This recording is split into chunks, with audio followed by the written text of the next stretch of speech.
நல்லவர்களுக்கு எப்போதெல்லாம் துன்பம் நேருதோ அப்போதெல்லாம் இறைவன் விஷ்ணு அவதாரம் எடுத்து நல்லவர்களை தீயவர்கள் கிட்ட இருந்து காத்தருளி இருக்காரு. தச அவதாரங்கள்ல மக்களுக்கு அவரு நல்லது பண்ணிருக்காரு. ஆனா இந்த தச அவதாரங்களும் ஒன்றுக்கொன்று சந்தித்தது கிடையாது.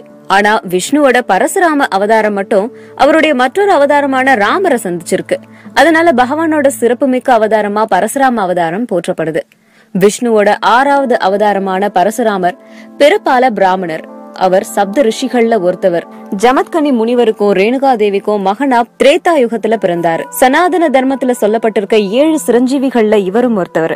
அவர் பிறப்பால ஒரு பிராமணரா இருந்தாலும் கூட அவர்கிட்ட க்ஷத்ரியர்களுக்கே உரித்தான துணிச்சல், போர்க்குணங்கள் நிறைந்திருந்தது. அதனால அவர் பிரம்ம க்ஷத்ரியர் அப்படின்னு அழைக்கப்பட்டாரு. அவருடைய போர் திறமையால இந்த பூமியில இருந்த அனைத்து மோசமான க்ஷத்ரியர்களையும் 21 தலைமுறை வரைக்கும் கொன்று கொழித்தாரு.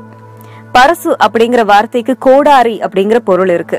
அதனால பரசுராமர் அப்படிங்கிற சொல்ல கோடாரி தாங்கிய ராமர் அப்படின்னு நம்ம எல்லாம் பொருள் கொள்ளலாம். நம்மளோட வரலாற்று புனைவுகள் பரசுராமர் அவரோட வழியில குறுக்கிட்ட க்ஷத்ரியர்கள் எல்லாரையுமே அழிச்சாரு. அதன் காரணமா இந்த பூமியில க்ஷத்ரிய பரம்பரையே இல்லாம போச்சு. அவருடைய இந்த வாழ்க்கை முறை பிற முனிவர்களோட வாழ்க்கை முறைய மீறி இருந்தது.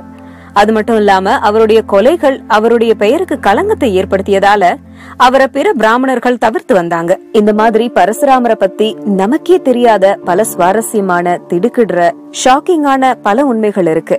அது எல்லாத்தையும் தொடர்ந்து அடுத்த வீடியோல பாருங்க.